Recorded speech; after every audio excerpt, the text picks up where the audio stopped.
Testing, 1, 2, 3.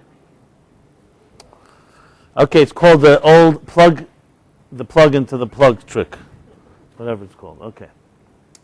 So good evening again to you, and good evening to the web audience. What did I say so far? You remember? Oh, dedicated to our good friend, happy birthday, Eleanor, wherever you are in the world.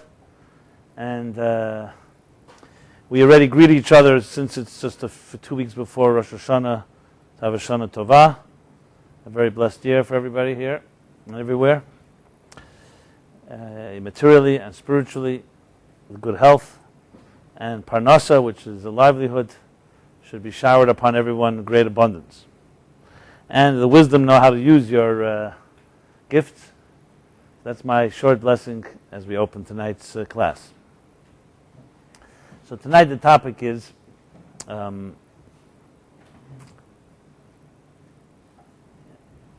you may have seen it in the email, even though here I see we changed the title, but it's the same theme. Here we wrote, what's so new about the new year? But essentially the theme is, are you a victim or a master? Or another way to put it is, are we creatures of habit? And the reason I phrase it that way is because since we're about to enter a new year, and the greetings we say are Happy New Year, a new blessed year, the word new is used again and again and again, and I thought it's appropriate to address the issue, is this just a cliche and nice heartwarming greetings, or do we actually experience, and can we experience renewal?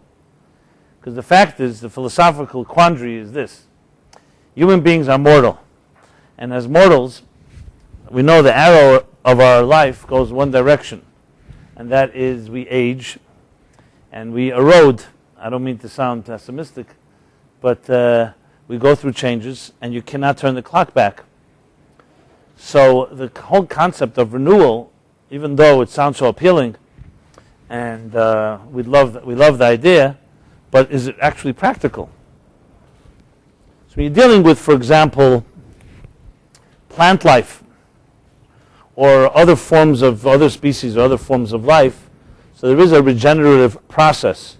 For instance, if you've ever studied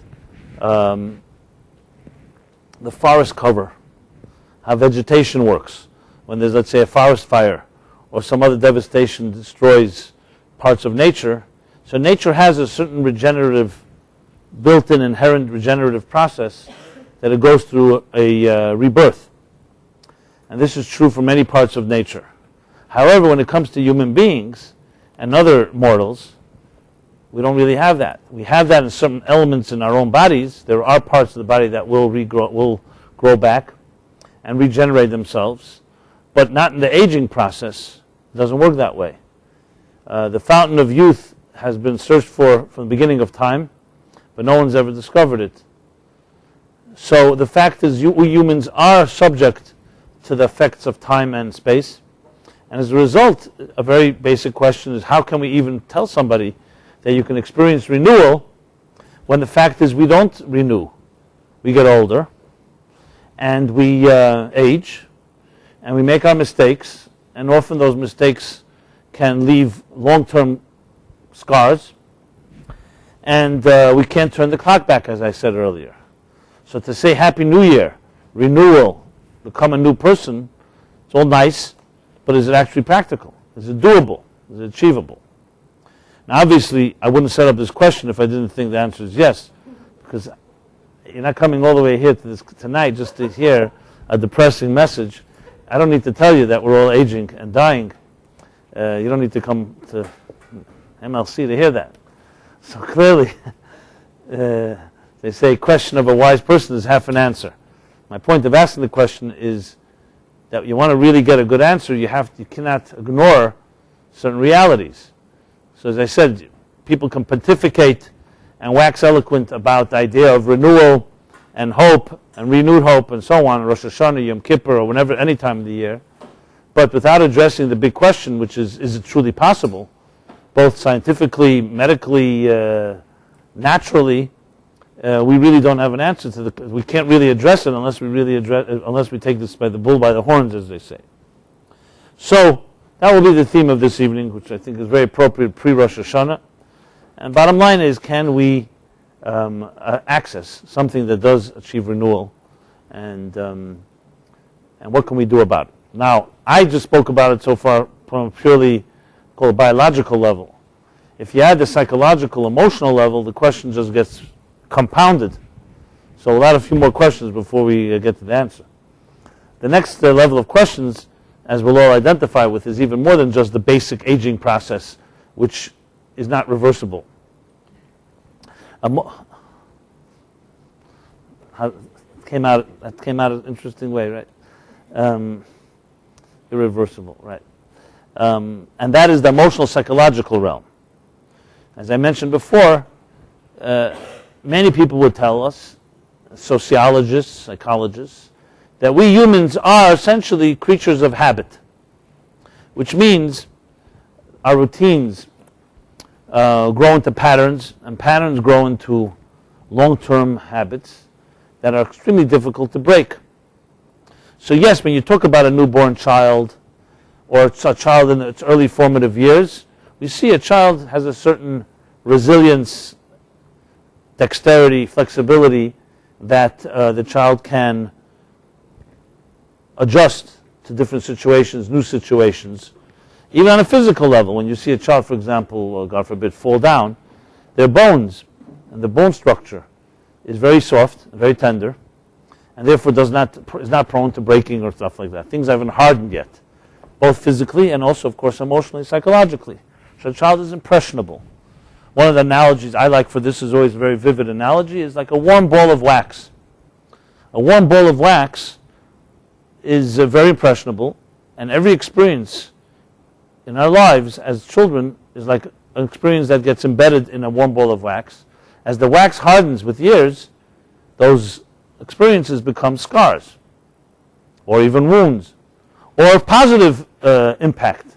So when that wax gets very hard, once it's already locked in there, it's very difficult to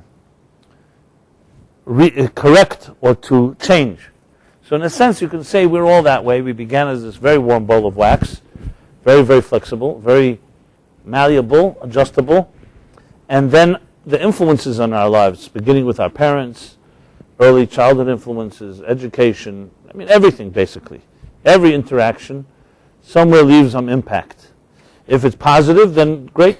If it's not, too bad. And then we harden. And as our personality hardens, which means we get more locked into certain patterns.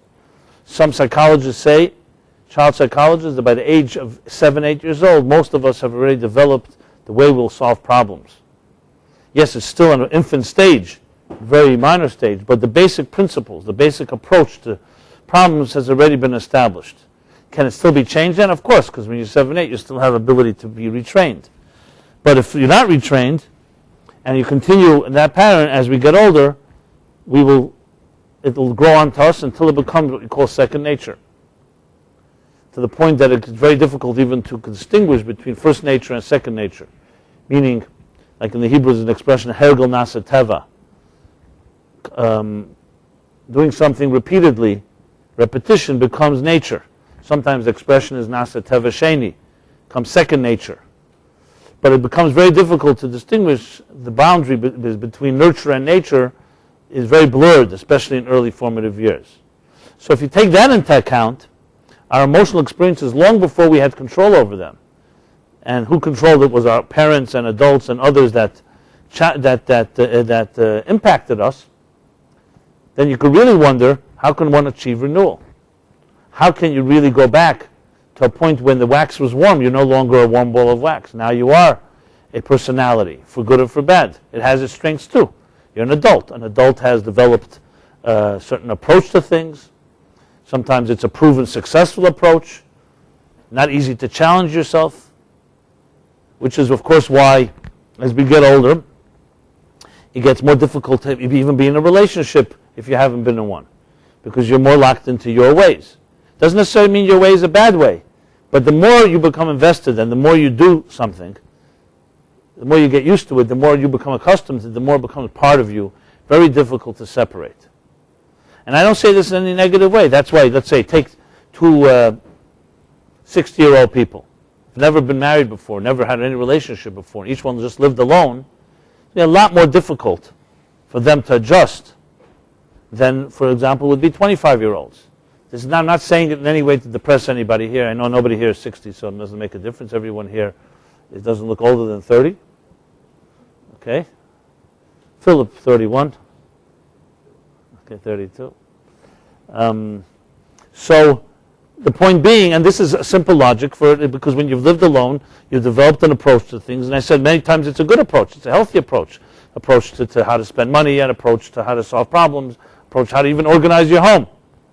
So for good or for bad, you're locked in this approach. It's worked for you. So now you meet another person who also has an approach that worked for them. Obviously, it's not going to be that simple. Now, because we're mature and we know how to compromise, we know how to negotiate. So you can work, adults that have a certain self-confidence and security, and it can also be somewhat flexible, but it's much harder as we move along. Very hard to teach adults, for example, new languages. Some people have a talent for it, but especially a new alphabet. Imagine having to learn ABC at the age we are right now. ABC, I don't just mean a new language, just the ABCs, to have the patience to learn how to write A, B, C. It's very, very difficult because our minds are already developed, we already think as adults. To go back to the stage where you're going to have the so-called humility and what's the word for it? Innocence, to just know what is an A, what is a B, what is a C, without even understanding, which children just are taught it, but they're like a blank slate, so therefore it's easy for them. It's very difficult. So just to compound therefore the question, so we say renewal, new year, add into the equation, as I said, our emotional experiences, our losses, our disappointments, our failures. We clearly have a lot of fragile part to ourselves, vulnerability, including in relationships. So if we've been disappointed in relationships, it impacts us. It's not that simple. If someone had a broken relationship in any way, where promises were broken and dreams were shattered and other experiences like that, these experiences have deep impact on us to the point where we don't just open up again. So to say, let's just experience renewal as if nothing happened, clean slate, tabula rasa as they say, and just begin anew is not a simple matter. So to just say that we're going into a new year and God will bless us, that new opportunities, new energy, new focus, and so on, is not so simple. It's easier said than done. And that's what I want to address in a very direct way, because the fact is we are told that when Rosh Hashana comes, 2 weeks from now, New Year, when a new year, it's not just a cliche. New means it's an actual newness will enter into this universe. And I'm citing now from Kabbalists, starting from the Arizal, Holy Arizal, the middle-aged great mystic, and also the Rabbi Shneur Zalman of Liadi and Tanya.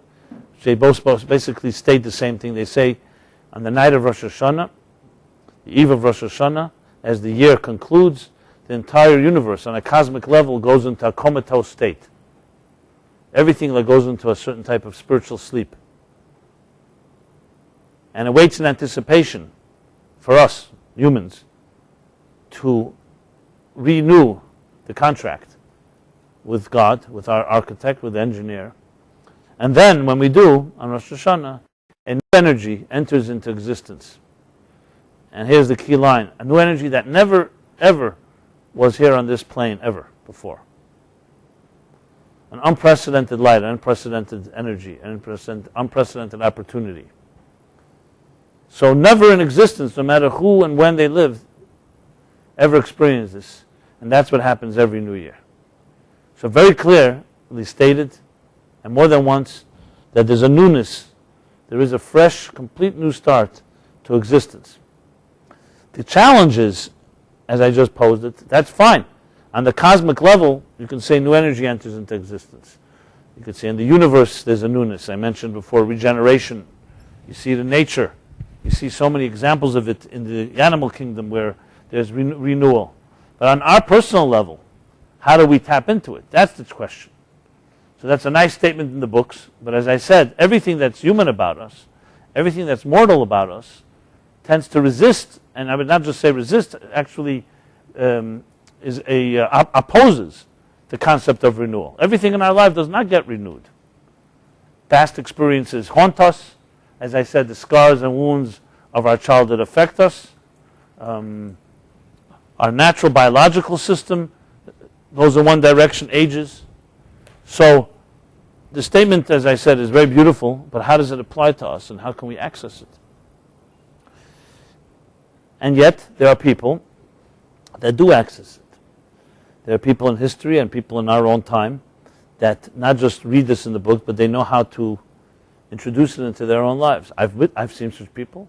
I could say personally, I've also to some extent experienced it, and I'm also moral just like you are.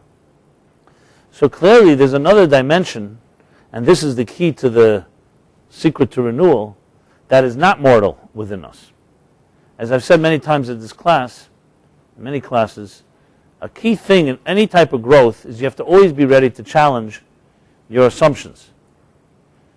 Based on certain assumptions, conclusions may be absolutely right. But the question is whether your assumption is right. So you'll find many, many arguments that are airtight, solid arguments. But what's missing is whether the assumption was challenged properly. Whether the assumption is correct. Or maybe the assumption is right. Under some circumstances of that assumption, the conclusion is right. Like that story with the fisherman that I've often told here, who spread out his net across all the seas and came up with all types of fish, and then documented the different colors and shapes and sizes of these and species of these fish. And his great conclusion was there are no fish in the sea that are shorter than ½ inch long. His conclusion is absolutely right. He did not falsify data. This was his results. He has documented the number of fish, the color, the shape, and everything, the size. Until you need a little child, like the story with the emperor with no clothes, who says to him, well, let me see your net. Let me see your instrument with which you used, the instrument you used to catch these fish. And when you look at the net had ½ inch spaces between the ropes. And there lies the key. So his assumption, all he had to do was add one statement. When you use a net that has ½ inch spaces, you'll only catch fish that are more than ½ inch long. But you don't need a scientist to tell you that. So his conclusion was correct. The problem was he didn't identify what instrument he used. So someone will say, I don't see any love. I used a microscope. I used a telescope. I used my eyes. And the answer is those tools simply cannot see love. You need other tools. And the same thing is with many realities in our lives. So the conclusion that we are mortals and therefore subject to change and subject to aging and to everything that is the opposite of renewal. Degeneration. What other antonyms of renewal are there? I need a few to disperse through this class. Nothing derogatory. Huh? What? Stagnation, aging. Decay. Oh, that. Too depressing. I just saw a good one about the difference between an optimist and a pessimist. An optimist laughs to forget, and a pessimist forgets to laugh. Thought that was a good one. What do you think? Some dance to remember, some dance to forget, right? That's association. So, no connection to, well, maybe there is a connection, optimism. So, decay, very, very too strong for me. Decay, but it's a good word, decay. It's true, erosion, decay. So it's true when you apply the assumption that we are mortals and therefore subject to change, subject to aging, and subject to decay and to erosion. Let's see how that sounds. Okay, not so bad.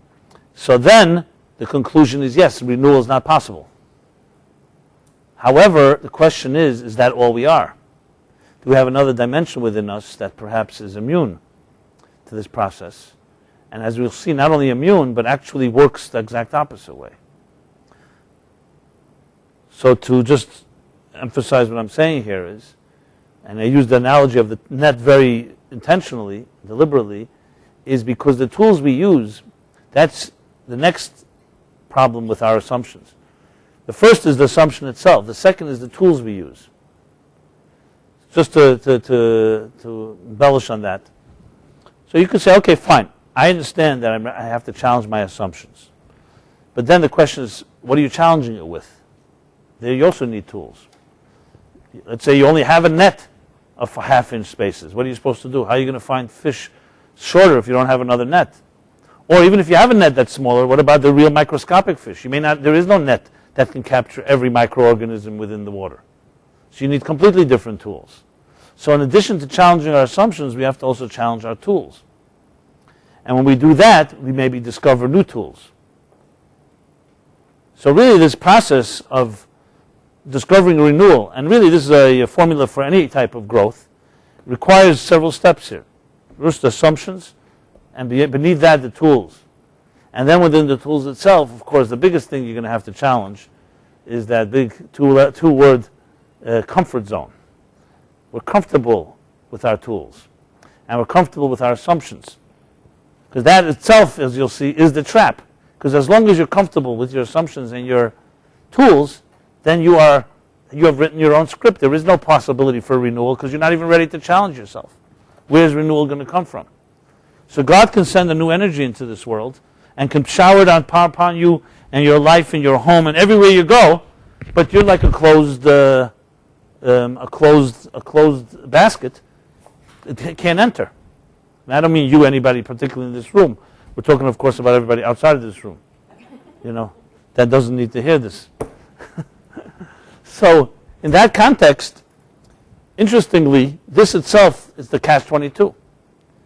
As long as you're trapped by your assumptions and by your tools, and those tools and assumptions are very much subject to the rules of nature, because that's what we're accustomed to.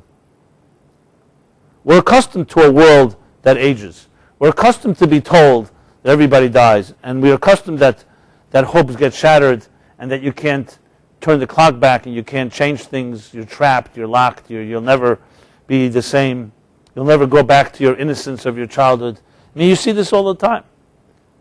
So many products that are sold to us are invested in telling us that message because they want you to buy the product that they think will give you utopia or nirvana that will help you feel like you're younger. So I'm not here to knock every product out there, but many of them are invested in this assumption and these tools that the only way to, for example, stay forever young is through certain cosmetics, certain procedures. I'm not here again to condone it or not to condone it, but one thing it definitely doesn't do, makes you feel younger inside. So here comes the Torah and the preparation to the new year that teaches us new assumptions, new tools, and above all, the courage to be able to explore it. Because remember, you can hear new assumptions, new tools, but if you're not ready to explore it and to perhaps consider that it should become part of your life, then again, you will remain locked in your own script. That's how powerful assumptions are. But nevertheless,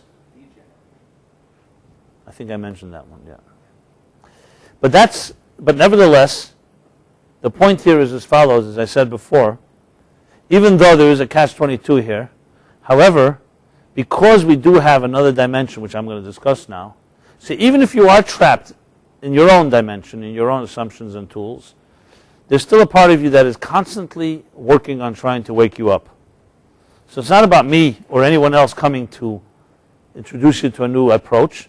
It's inside of you as we speak. Even in the most resigned of people, even the greatest cynics, everybody has a soft spot. Everybody has a place that some truth resonates. They may have given up on themselves. They may feed into the cynical line that the more things change, the more they stay the same, and that we are creatures of habits, and the habits trap us forever and ever. But there's another part, and this part requires a lot more sensitivity and attention, and it's not something you see advertised all the time. So no one is inundating you with this message. It's something that, however, resonates. And I want to begin, I'll begin backwards. I'll soon get to what that is. Music is a tool that we see, thank God in a way, keeps a lot of people alive in this generation. Like no generation before, music has captivated the youth. And I always wonder why in times of the great masters and classic artists, you don't find quite the same type of mass hysteria around music. So the obvious answer is there was no mass distribution then. And music, the only way you could hear it was if you were usually from the elite and had the money to go in and hear live music. Most of the music was created for the monarchs and for the kings and the dukes and so on and so forth. Whereas today, it's available to anyone. But it's not just that, I believe. I think in direct proportion to the loss of faith and to the loss of trust in religious institutions, and for good reason, because they disappointed us, they are corrupt in most cases, distorted, bureaucratized, institutionalized. In direct proportion to that loss, music rose, especially in the eyes of young people, because music is a spiritual experience. And though I've never been to a Grateful Dead concert, but I've heard from the groupies, the Deadheads, how they literally saw this as a pilgrimage. And like I saw it like a pilgrimage to Jerusalem. And they actually brought offerings and incense and so on. It was really literally a recreation of a temple experience. And the concert itself was a cathedral. That's just one example, even without the Grateful Dead and Jerry Garcia. I love Hashalom. And I know quite a few Jews actually that began their Jewish journey because of him. I met a musician in Israel years ago, and I asked him, now he's with a long beard, and he has a whole band. I forgot his name. I'm sure you know him. No. Yossi Tuvi, one of these Yossi Tuvias, Moshes, or somebody like this. They usually have 2 or 3 names at this point. They usually have 2 or 3 names. They, never stays with one name, right? Like Yaakov Moshe, Yaakov. I'm not making fun of Bali Tshuva.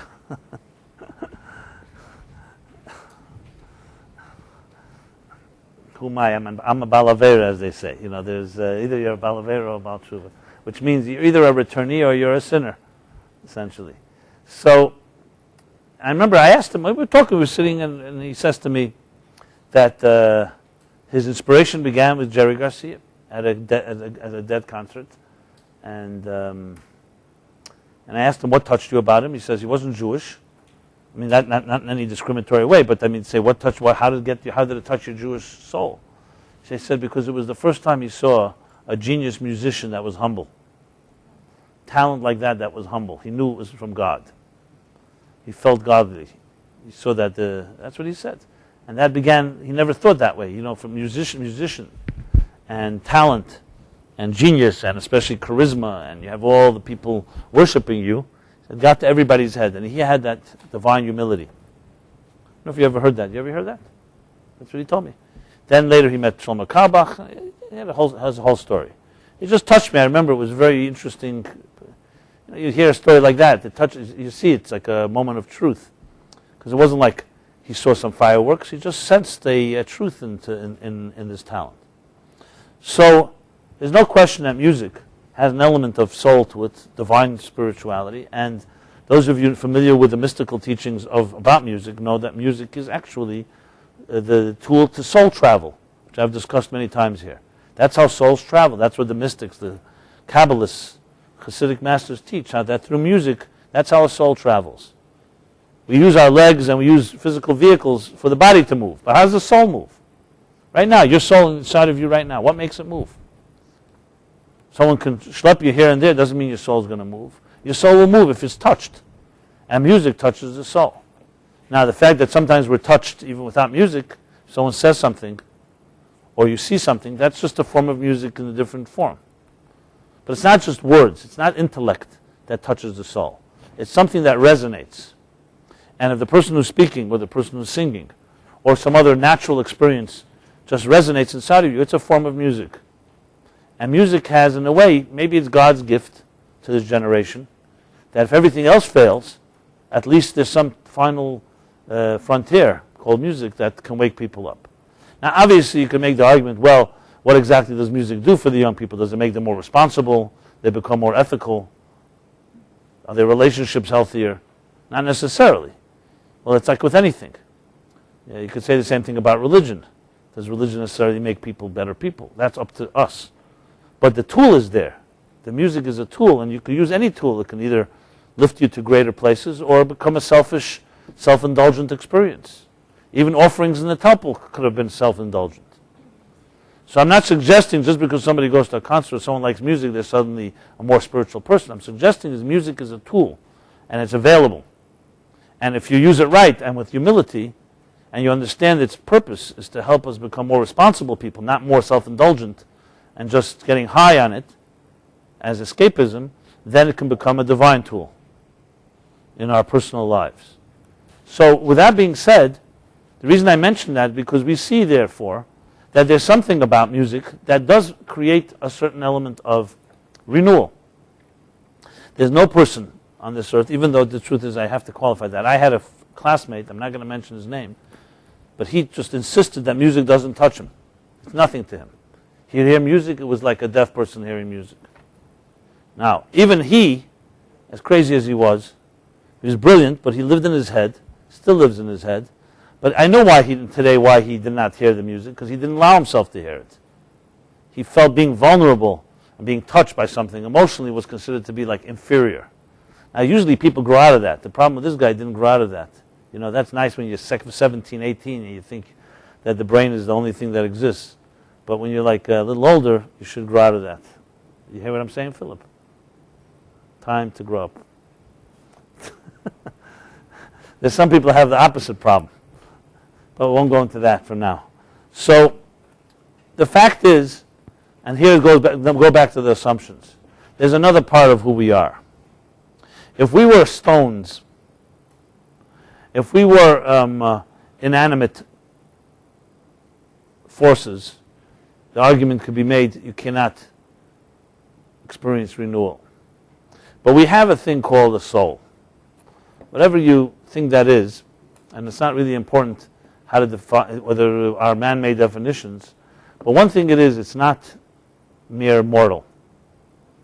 Why people can remember loved ones years and years after they physically are not here is not just some nostalgia or some guilt.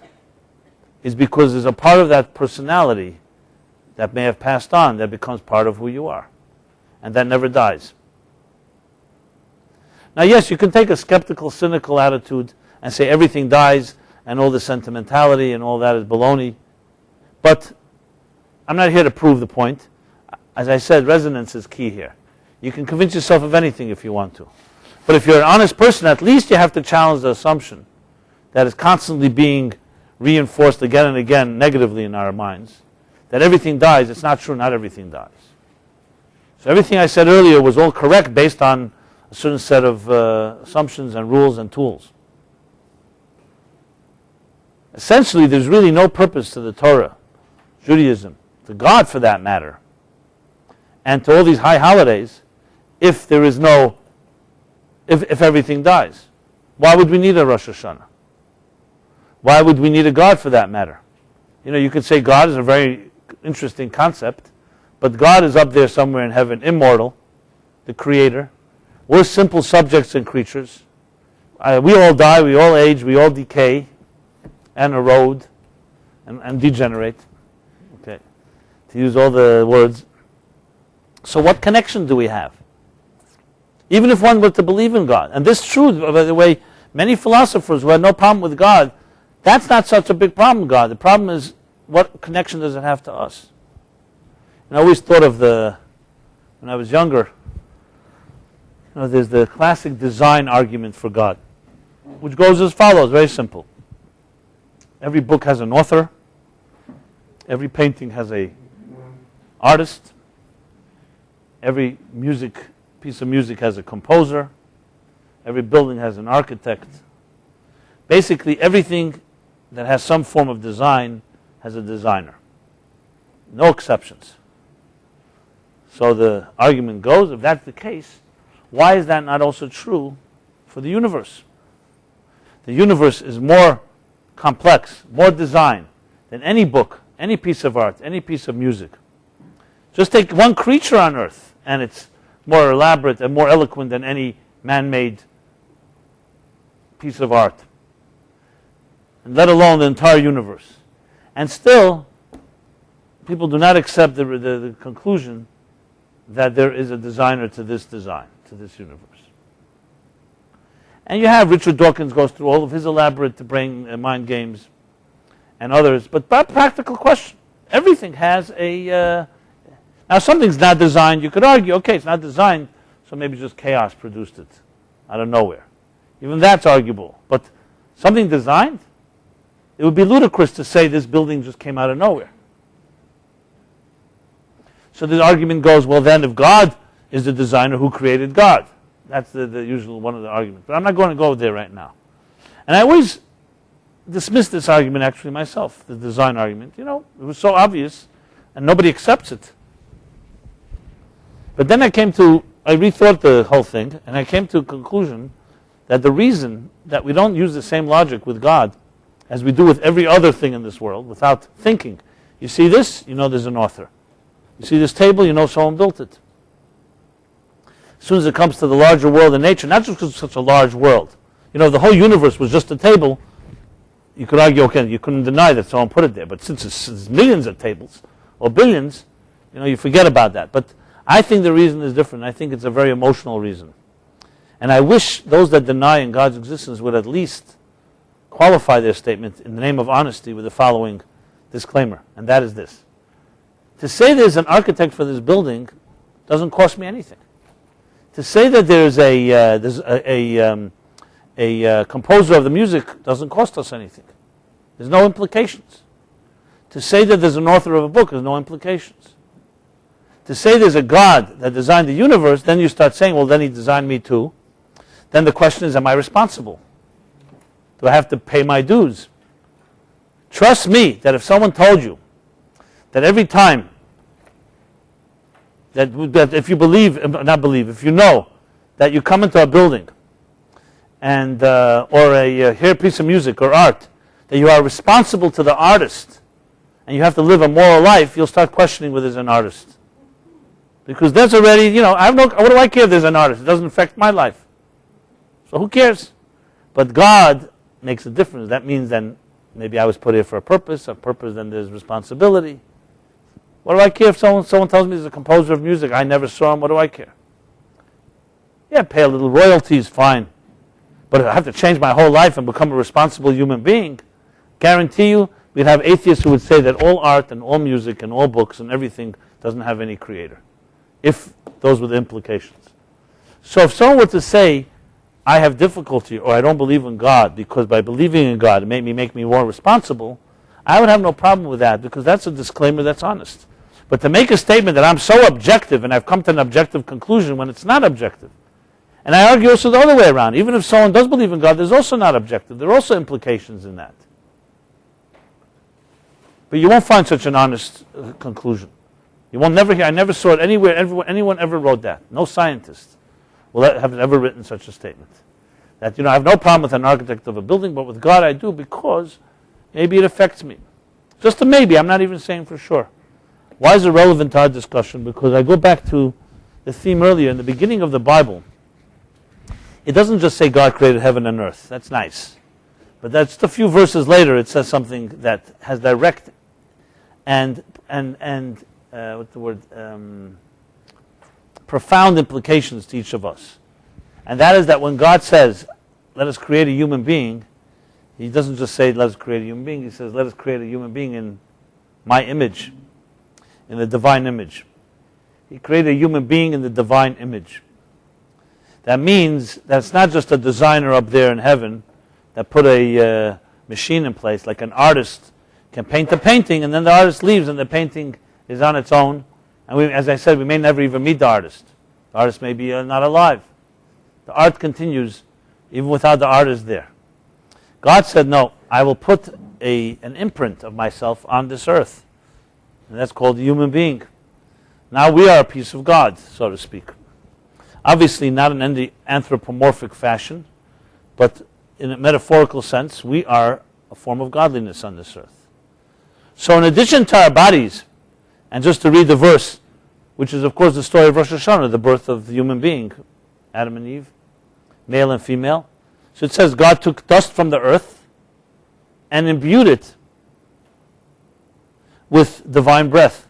In Hebrew, the word breath, neshima, vayipach ba'apav, nishmas chaim, is the same root as the word soul, is breath, which is why you find in yoga and other schools of thought a strong association between soul exercises, breath. Besides breath, the breath of life, we need to breathe in and out, but breath is very much connected to the soul. It's very similar to the soul in the sense that it has a rhythm to it, like the heartbeat. Tension and resolution, exhale and inhale, contraction, expansion. So, if you read that verse, so therefore we have two parts to us. One part is from dust of the earth.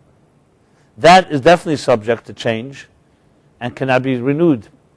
But then you have the other part, which is the soul part, that can be renewed.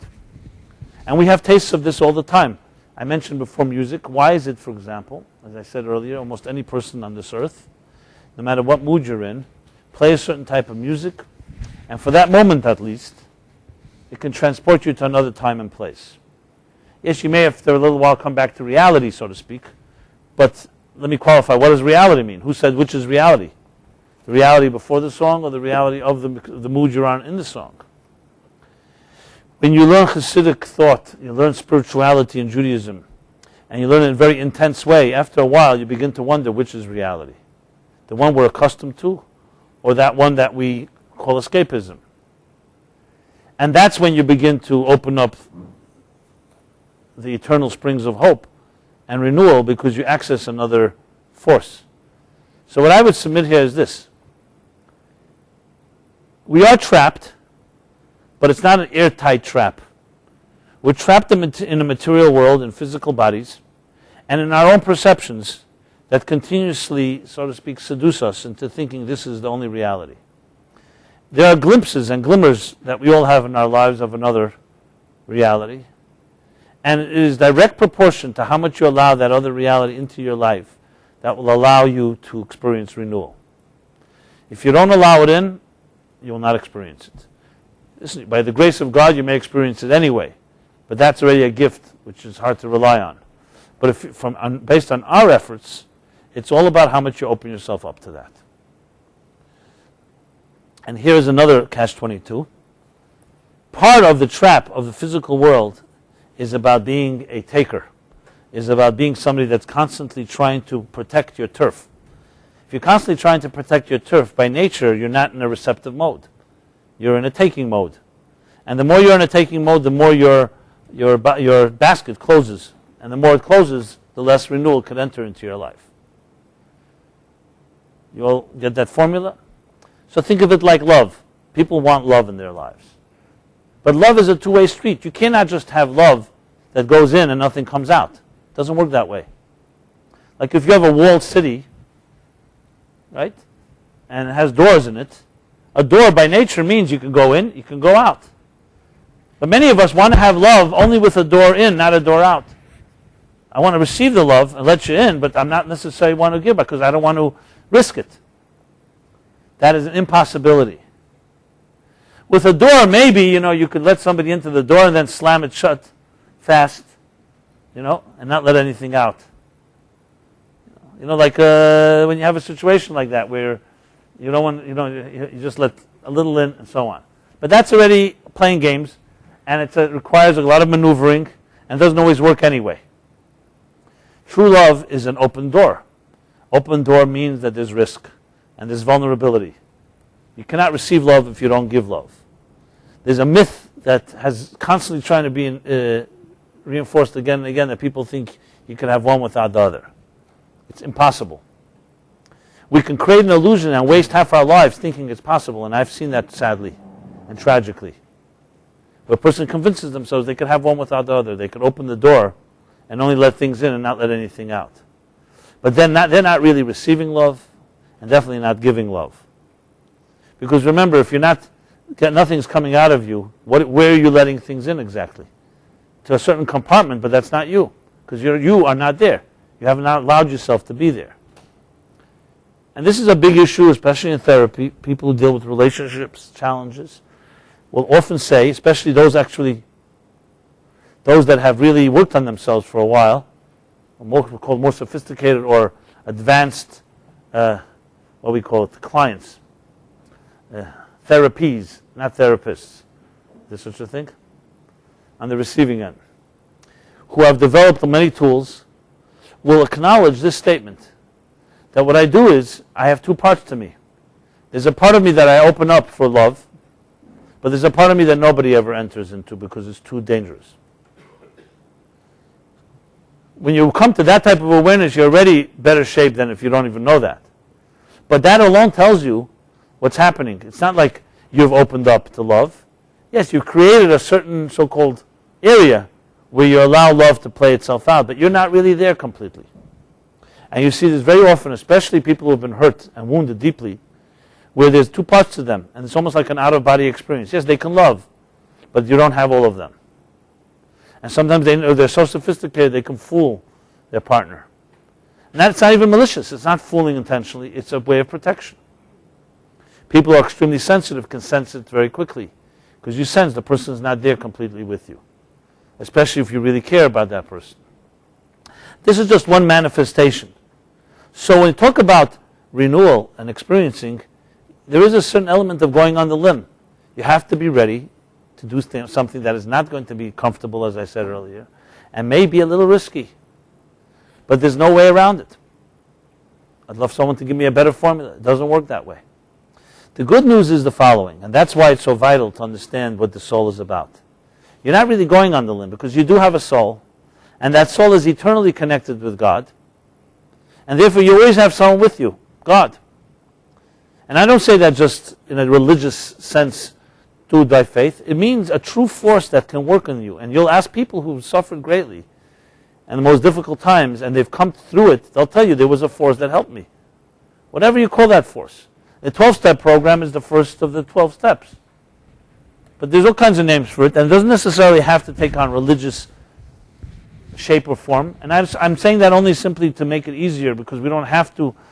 The word religion can be very off-putting, and I understand that, and I'm not suggesting that approach to it. But to me, Rosh Hashanah is not about a religious experience. It's about a renewal experience. It's about connecting to a part of yourself that is your heritage. It's your legacy. It's who you are. And if you don't connect it, what you're doing, the greatest crime is not against God, it's against yourself. It's like betraying your own soul. So on Rosh Hashanah, as I mentioned, doors open up. Real renewal doors. New energy enters into existence. But more importantly, into your existence, into your life, a new energy will flow. It all comes down to whether you're able to receive it or not. It's as simple as that. Do you have a cup? Do you have a vessel, a container that you can contain it? So what are the containers? Let me spell them out. Container, as I said earlier, containers include, number one container is you have to be ready to challenge your assumptions and your tools. And that means you're challenging your comfort zone. There's no way around that. You know, those of you know me, and you know where I come from, and the school of thought I was taught, Judaism does not come to tell you that life is easy, and that to grow is easy. Anyone that says that, especially if they ask you for a lot of money for it, you know there's a problem. It's not that way. However, I will say, and this is the key line in Judaism, in Jewish thought, not that it's easy, but you will never be given a challenge that you cannot handle. That's a lot different statement than saying it's easy. It's saying it's hard. But you know something? We believe in you, and you have the strength to deal even with a difficult situation, even with a challenge. Now think about which is a greater gift. If someone to tell you, I'll give you an easy path in life, I'll give you an easy solution, or I won't give you such an easy solution, but I'll give you all the tools you need to get where you want to go. I don't need to tell you which one is more truthful and which one you'd rather would prefer. Of course, I'm not suggesting if we can have it easy, by all means, if God is good and kind and blesses us, let's have the best of all worlds. But overall, it's usually not going to work for a long time because you also want it to last. You want it to maintain itself. And maintenance is much more difficult than inspiration. It's one thing you can get an inspiration without a lot of effort. But to maintain it, when you have to go back into the difficulties of life and sometimes the real dark places, that can only come with knowing that it may be difficult, but you have the tools. And so to go back to what are the containers that we build? So those are the few things, those are a few attitudes that I just mentioned. And that's why we have weeks before Rosh Hashanah to prepare, because it is an attitude thing. Wrong attitude, you will not get the results you want, even if you you press all the buttons. It's an attitude. It's a recognition. It's a humble recognition that you are not what you think you are. You're not just a body made out of the dust of earth, subject to all the rules that everybody's been telling you about from the beginning of your life, and continuously repeated again and again by media, newspapers, friends, that vicious cycle. That's not all who you are. That may be a little part of who you are. Rosh Hashanah evening, say that to yourself before you start praying. Rosh Hashanah morning, you already have a head start. But say it sincerely and seriously. It's not a joke. It's a key element. You're not who you think you are. You may be, as I said, you may have a perception of a bit of it, but there's a lot more. And what does that lot more look like? So that lot more looks like, and it wouldn't hurt to read the verses in the beginning of Genesis of how it describes that God imbued us with the soul. There's a spirit inside of you. And the spirit is trapped. It's trapped inside of you, inside of your body, inside of your bodily needs. Most of the time of the day, you're busy with survival, paying your bills, eating, sleeping. As I said, all the other forces that shape us. So you need to give time and attention to the spirit, to the soul within you. And you need to know that the soul challenges all your body assumptions about yourself. Because the soul's assumptions are completely different, and its tools. What are the soul's assumptions and tools as opposed to the body's? The body's assumptions and tools are everything dies. Everything erodes, and as well as myself. The soul says, no, there are things that live forever because they're not subject to the rules of time and space. A soul doesn't die because it wasn't born. And the argument, the body will say, yeah, well, where are you? Show yourself. And the answer to that is your assumption is wrong, like the net. What do you mean, where am I? Using the wrong tools. Don't look with your physical eyes to see a spiritual soul. Just like you can't use a net of an inch wide spaces to catch fish that are shorter than a half inch. But the body will persist with its constant assumptions and its tools, and will harangue you and not relentlessly continue to try to impose upon you its guidelines, because that's what it's used to. And it's very insecure with another approach. But if you allow the other voice in that says it's not so, there are areas I've heard and I've seen, I've experienced where there's things that live on forever. Some of you maybe were last night honored my father's 5th yard site. My father has passed away 5 years ago. Hopefully you all have your parents and will have them for a long time. But those of us that have parents have passed on, there's a part of them that never passes on. So no one can, it's not scientific, it's just a fact of my life. My father will never pass on in my lifetime. Physically he's not here. But there's a part of him that's very much constantly within me. And I'm sure, he lost his parents at a young age. I never met them. I'm a namesake after my father's father. And I'm sure that he, even though he didn't talk about it much, felt the same way. He lost both his father and mother at like 20. And it's just an example. I'm not trying to bring up a sad memory. I'm actually saying it with strength, not with weakness. I don't feel fragile saying it. At the same time, I know it's real. But we don't hear this message every day in our lives because we're busy making money or losing money, whatever you want to call it, or somewhere in between. And we're pursuing to try to survive and make ends meet. And there are moments in our lives where we have the cracks that remind us. But we don't have to wait for a crack. We can remind ourselves. Rosh Hashanah is a time you don't need to wait for something to happen to you. God forbid. So you make something happen. You initiate. And you initiate by going to that place. As I said, for me, one of the ways for me easily is I just have to think about my father. His body is not here. His soul is here. So it's easily for me to go there if I need. All of you have memories. All of you have experiences that you can use. And Rosh Hashanah is a good time to conjure it up. And it doesn't have to be a loss. Loss doesn't hurt either. It could be a very good tool. But there could be other things as well. It's trying to identify in your life something that was not subject to the rules and the assumptions and the tools that we're so used to. That's critical. Because as long as you keep using that, renewal will elude you. It will remain outside of you, may inspire, but it will not enter inside. Only one way can it enter, if you allow it in, as I said with love. You have to be open to it. And there are fears, and you'll experience all kinds of different challenges. Why am I doing this? I'm not used to it. As I said earlier, our comfort zone is much more powerful than you'll ever think, than you'll ever know. Because it doesn't talk a lot. Comfort zones are silent. The only time they talk is when you challenge it. And then they don't let you go. They convince you, why are you doing this? As I remember years ago, someone coming to this class, after like a year, and he was a very engaging student and part of the class, we argue and talk. He wasn't here for a week or two. He calls me up on the phone. He says, I want you to know that I really loved it. It's really affected my life very deeply, your class. However, you're making my life miserable, and I can't keep coming. So I said, miserable? Why am I making it miserable? Did I say something? He said, no. He says, you're waking me up to another part of me, and I'm telling you the truth. I'm still having fun in my life. I have my girlfriends. I have this and that. And this is, I go home, I start thinking about my relationships, how shallow they are. And I start thinking about my responsibilities. And you're waking my conscience. So I'd rather stay away for a while.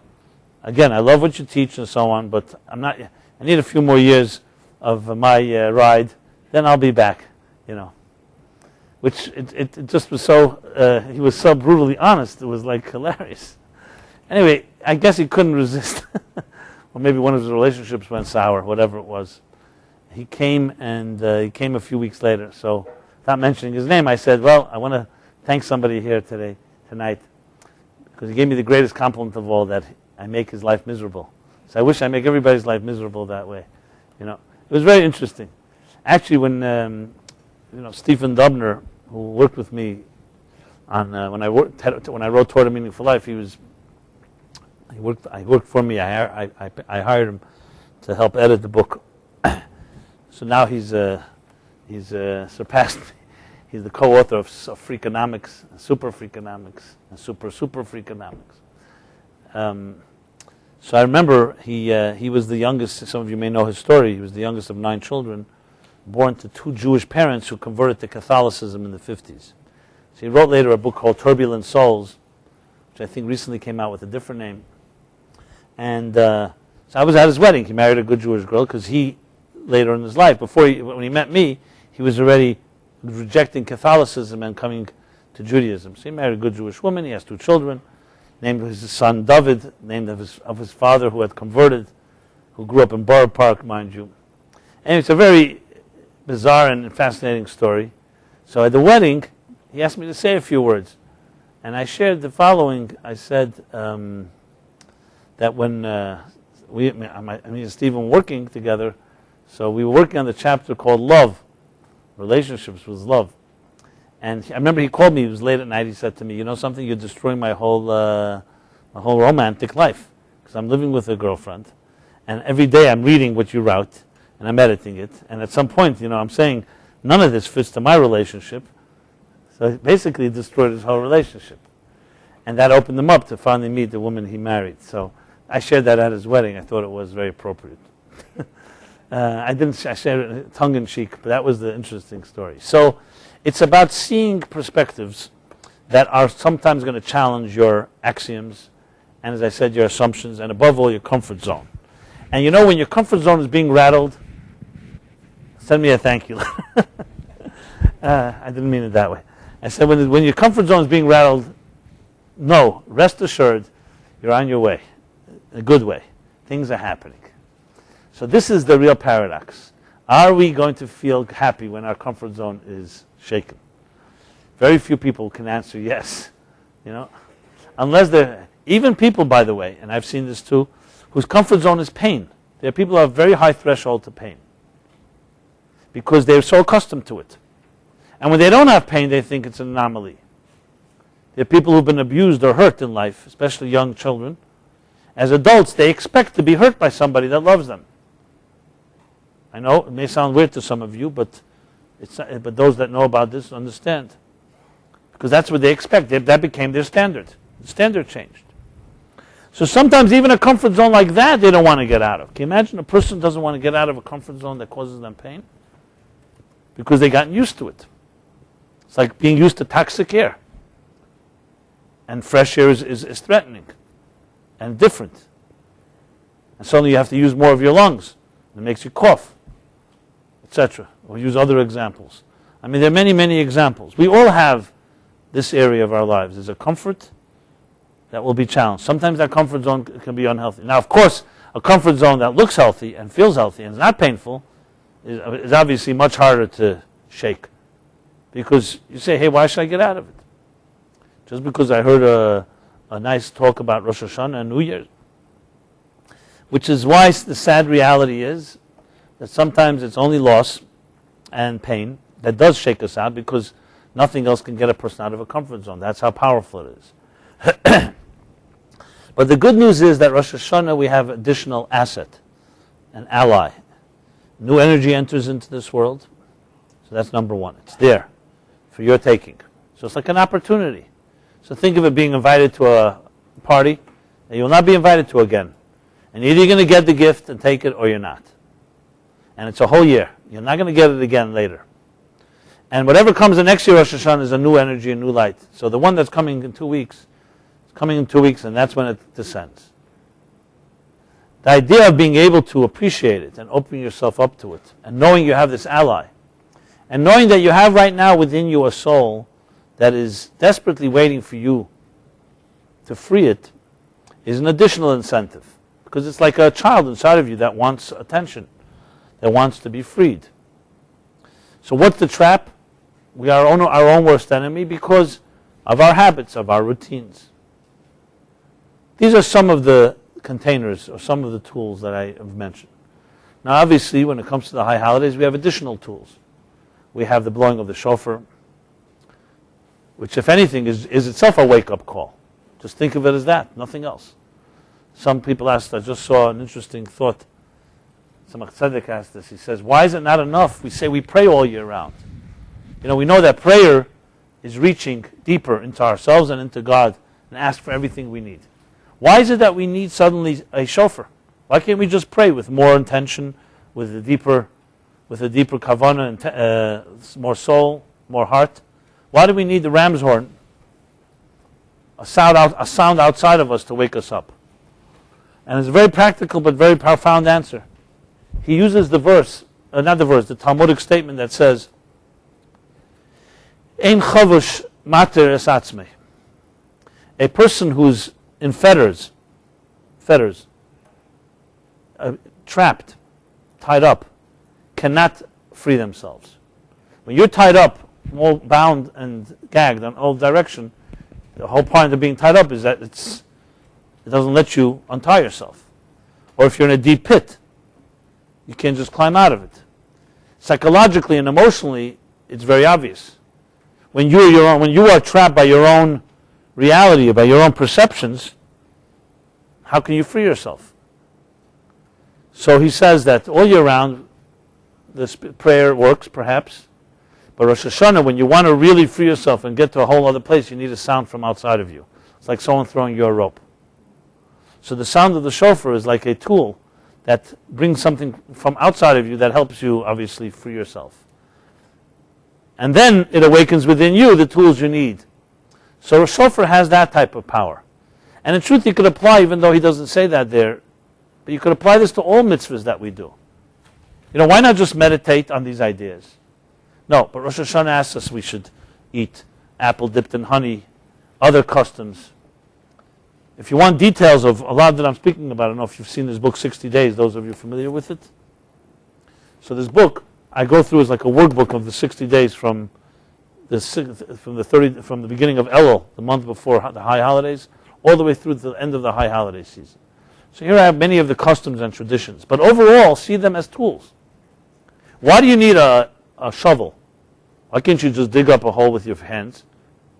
Firstly, it'll take you a long time. Secondly, you just simply will not be able to dislodge certain things without the help of something outside of you. Now, when you're talking about digging something up within your psyche, it's even more challenging because you are part of the problem. So therefore, you need something from outside. And that's really where all traditions come in. The prayers, the customs, the meals. Yom Kippur is through other tools, which we shall discuss in future weeks. Tools like fasting, the tools of prayer, forgiveness, But every one of the traditions of the high holidays, and I said in this book I spell them out in detail, are all tools to achieve renewal, because what they're doing is they're digging and opening up a door that sometimes you can't open on your own. So my point is that in addition to our own attitude, to our own challenging our assumptions, tools, we actually have other tools that are given to us.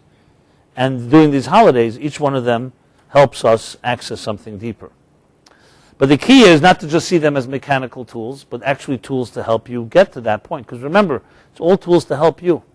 They're not an end in themselves. The shofar is meant to wake you up. The mitzvah shofar is not blowing the shofar. The mitzvah is for you to listen to it, to hear it.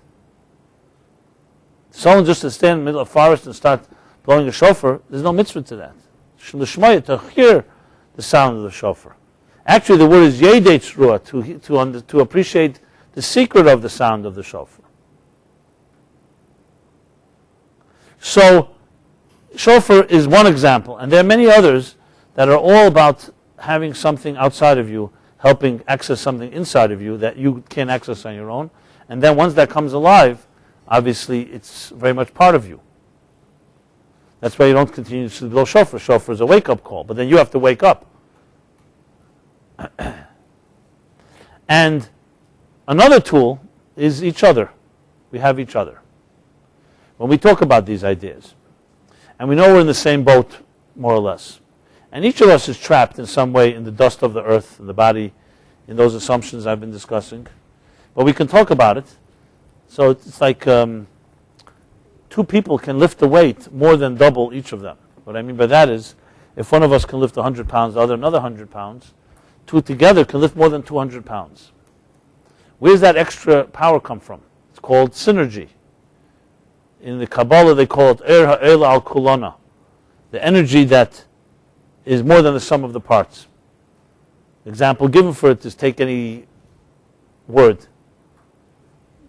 What's your Hebrew name, for example? Do you have one? Miriam.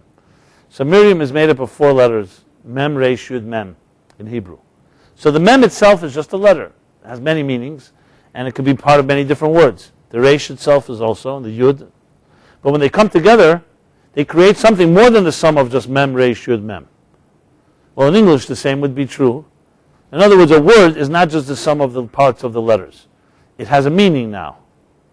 Miriam has meaning. It has the meaning of bitterness, by the way, because Miriam sweetened the bitter waters when they were in Egypt. And that's also other nice meanings. It comes from the word water, because she was the one that watched over Moses in the water. She was the one that water in her honor.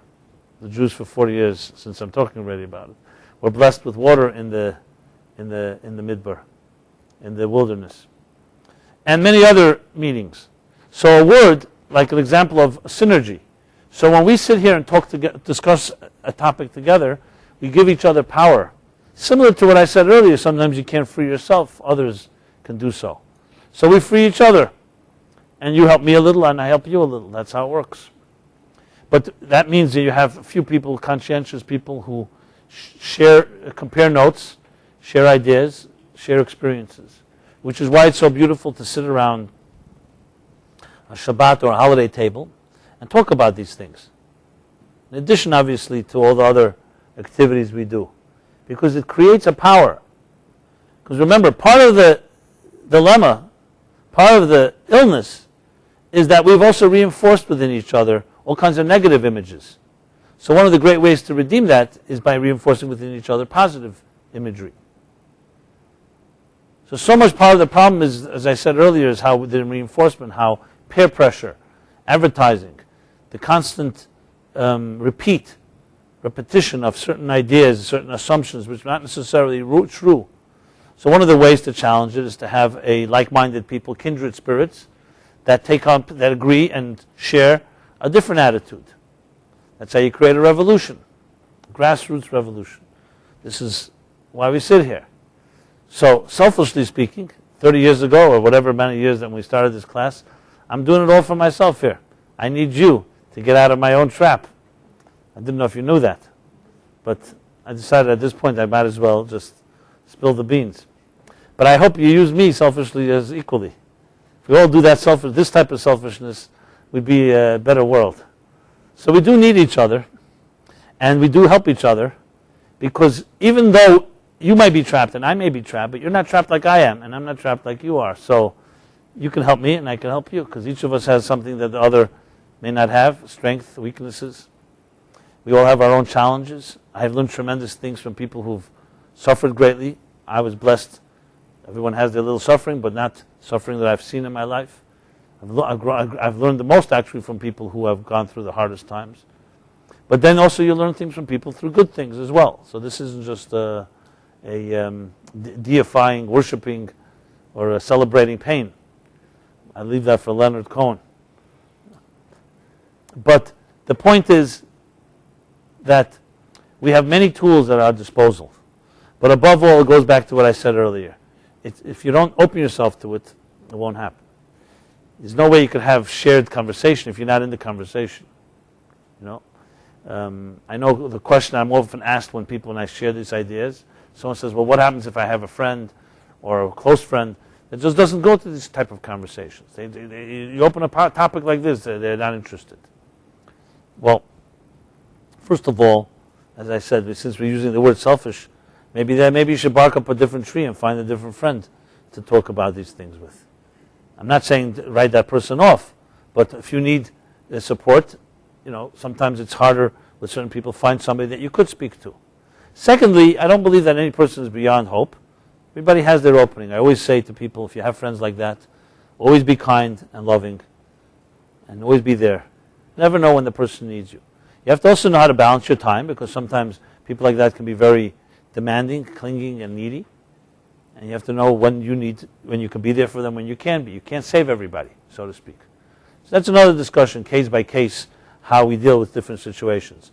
But the bottom line is, and I say the word selfish, I don't really mean it that way. I mean, if you need to get out of your traps and you want to experience renewal, you need to first fasten your seatbelt before you fasten another person's seatbelt, like they say on the planes. They say it with oxygen masks, but you get the idea. And that's how it is. Like I mentioned last week, God forbid someone's drowning in the water. Even the best lifeguard has to have techniques and methods not to be pulled down with that person who's desperate and is going to pull anybody.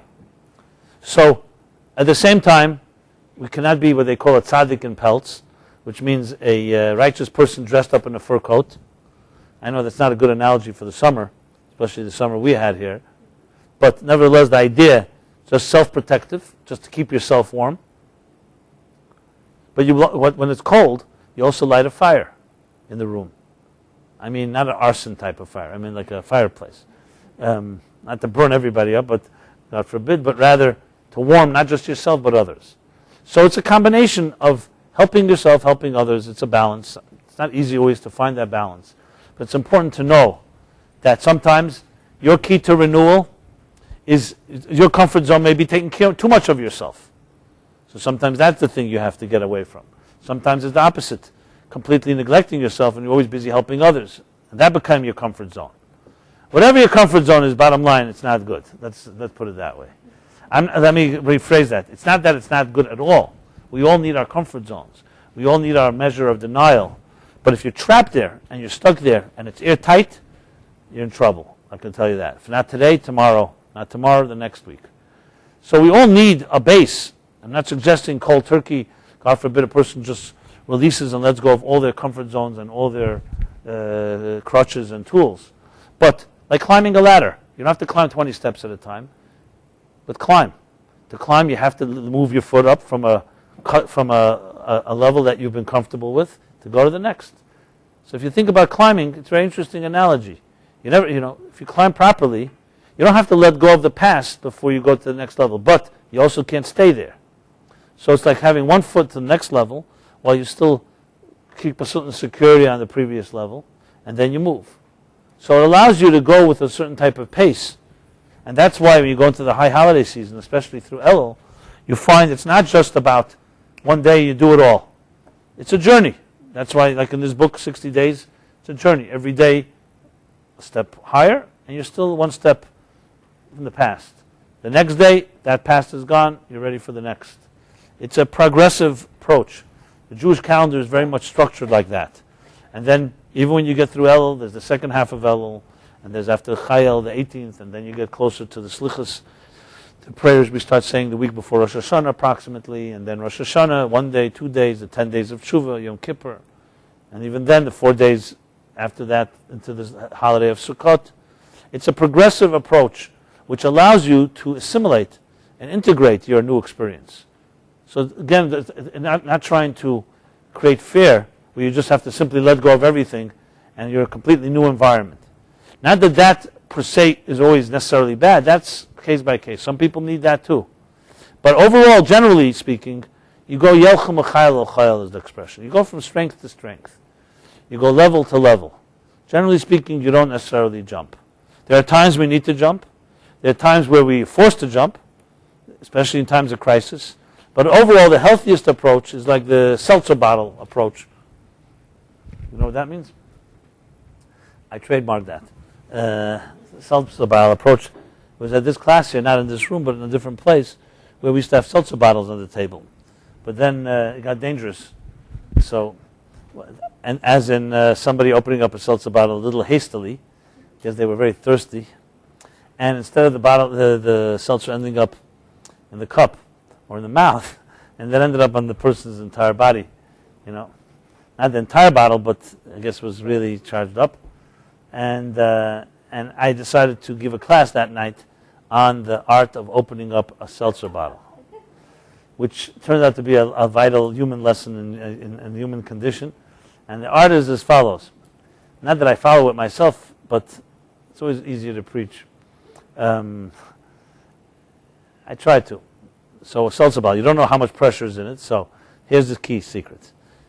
2 twists one way and then 1 twist the other way. 2 steps ahead and 1 step back. So we all have setbacks in life, and we'll all not always succeed, but as long as when you have the forward thrust and you're moving, just move at least twice as much as when you have the setback. So you'll always be ahead. So if like when you're really motivated, driven, inspired, go 2 steps at least. And when you have the setback, just 1 step, so you always get somewhere. If it's 1 and 1, you're just going to stay in the same place. That's the art of the seltzer bottle. Think about it. So we have many tools, as I said, and it's all about really accessing a part of us that maybe has been neglected, has been forgotten, remains dormant, waiting, but it's there. I have no doubt it's there, not because of faith. I've seen it. I've seen it in people, even people who've protested that it's not there. So then how do you reconcile that with the whole aging process that I mentioned before? Well, you know something? There are people who I've met, 70, 80, 90 years old, even up to that age, maybe even older, whose twinkle in the eye is like a 5-year-old. They're able to access the part of their soul that is still like a warm ball of wax. Obviously, it's a great blessing to meet a person like that. But I've seen it in people who also, not necessarily miraculous, but are able to remain connected there. Because they did not buy into the script of how life works. And the script is very simple. You work, then there's mandatory retirement at some age. So good, if you work for yourself and you have options, blah, blah, blah, some people don't retire. But it's still out there in the culture. Retirement, it's in there. Now, obviously, as we go through different stages of life, you can't exert the same amount of time, energy, and strength that, let's say, a younger person may have. But that doesn't mean your productivity and your efficiency is necessarily less. As a matter of fact, you can say an older person with experience can accomplish something in half an hour that a young person without experience can't. But it's not valued in our society. We worship the youth, the energy. Imagine the brain trust of the people on golf courses waiting to die if they were really fully accessed. Simply even from a business level. But it's looked down upon. You know, some people access it, but we don't fully appreciate it in our society, which is very much focused on externals. Your value is based on youth, productivity, buying power, energy, the whole what the word for the whole glitz and drama of external achievement. The soul's growth and the soul's power is not valued greatly in this world, except by a few. I heard a sad thing from a guy recently who retired. He had enough money. He retired to Florida, where else? And and he plays golf all day, except for the few shows that he's addicted to that he has to watch. So I met him. He's a very smart, intelligent guy. And we started talking, and I obviously wouldn't say anything to him. And he says to me, you know something? I love the golf course. I think it's a really great invention. And then I saw where he's leading to. He says, it helps the transition to death because it looks like a cemetery. That's what he tells me. It's spacious, a lot of manicured gardens, holes in the ground. This is what he's telling me. He says they're small, but they prepare you psychologically, to. So I spend my days there, and I'm slowly transitioning. He meant it half humorously, and so it was an opportunity for me. So I said, so what's he says, that's our culture, that's our society, and I'm like happy. I go out to eat, I enjoy myself, I have no pressures. And what about your productivity? He says, yeah, I miss a little producing something, etc., etc. So, it was just a casual conversation. And I was very sad for me to hear. Because here was a guy, he basically fed into the culture. His soul has no expression today. And he's preparing to die. Which, everyone has the right to do whatever they want to do. But to me, I think to myself, well, you were sent to this earth. You have a soul. It's waiting to do something. Just because you're a little older doesn't mean that your soul doesn't have a mission. If you're here every day, it means there's something that you're being kept here for. But we live in a culture where death really does affect us deeply.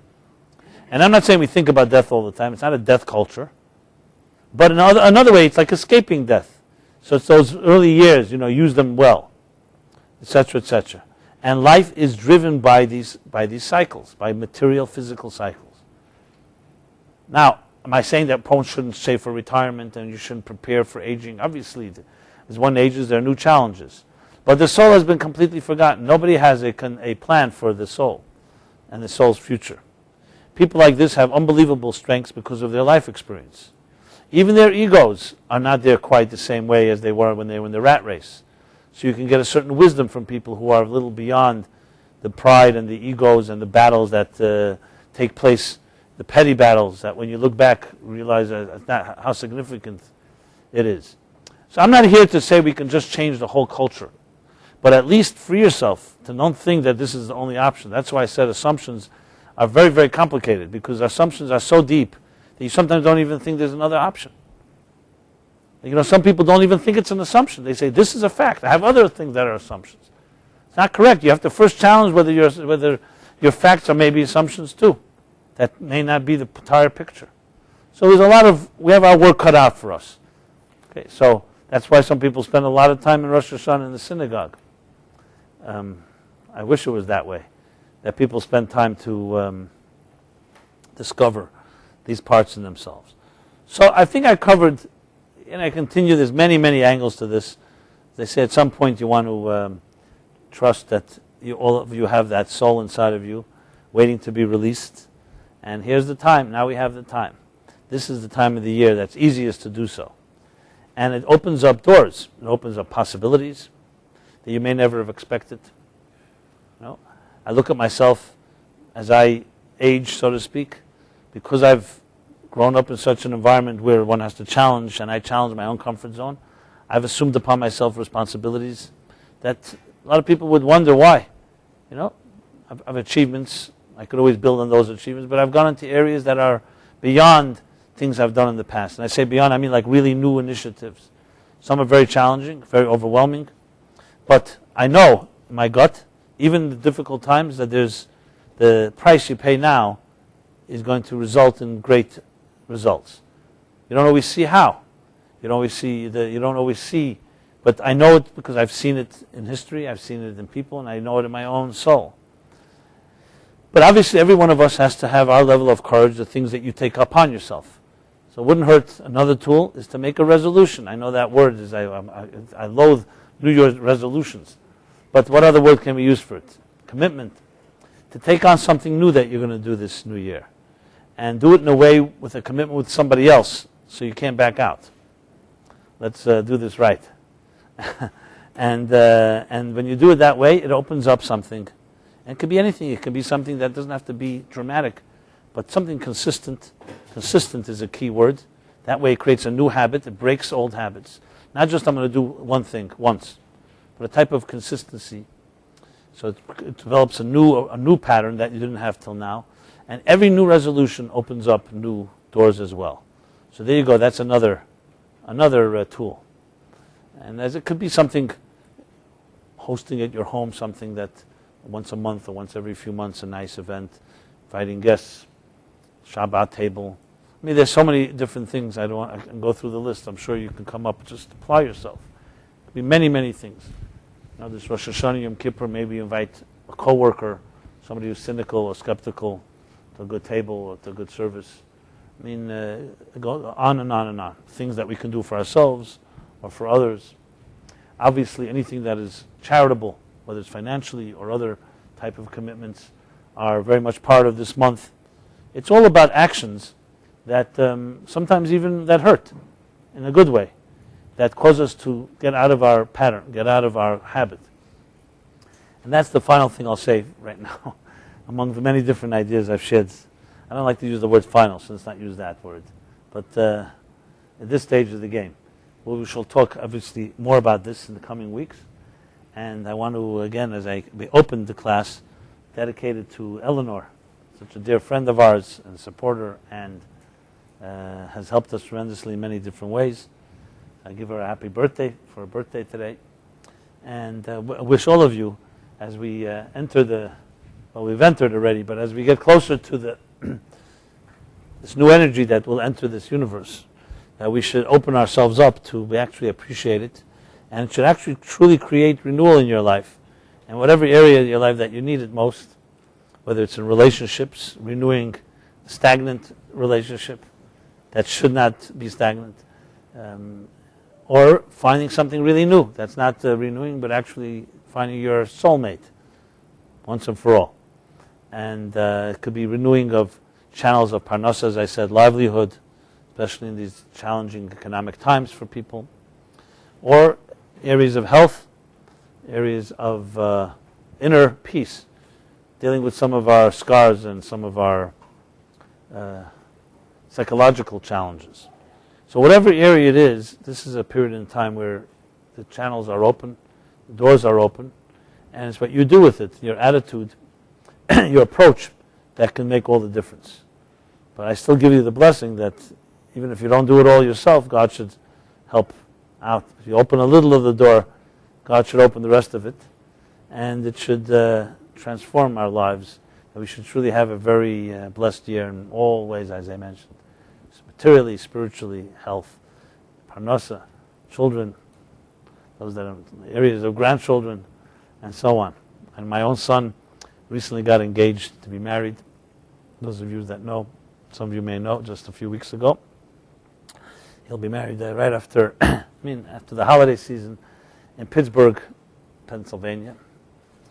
And so once Simcha leads to next, I wish you all such joy. I have my dancing shoes ready, so as soon as anybody here is ready to make an announcement, you just let me know. And please see me as a friend and ally. As I said earlier, we all help each other, as well as our great team here, Velvel standing there, Philip Namenworth, who I mention every week because his class is tomorrow night, my colleague and friend and student for many years. He's on our faculty and teaches here every Thursday. We'll be here tomorrow night at 7 p.m. Maybe you'll say what you're going to speak about, so invite people as we go into the new year. And Jeff, I have to mention, who sits loyally every week and right at this table here, Jeff. Okay, and all of you, one way or another, that help us or help yourselves, and we're all part of a team. Please see us all as part of one family. In any way we can help each other, especially as we go into this season. So we will be making shortly announcements about the high holidays. There's still some things in flux, and we have to determine exactly what we're going to do, so we'll let you know. But we are, as I said, there's an expression, chai lahachis. We live and make people live. That's the goal. Not to just live ourselves, but also to rejuvenate and regenerate and renew each other. So everyone should have a very blessed evening and a blessed week and a blessed year. Thank you very much. Before Thank you. Before we conclude, I just want to say, please, if you haven't left your email address, leave it here with us. We can make our announcements. And also, I send out a weekly email so we can stay in touch. And 60 Days, I definitely highly encourage it. I've written it, but it's an excellent book that is a great companion to this whole season. So if you haven't gotten it, it's available here. And everyone have a good night. Thank you.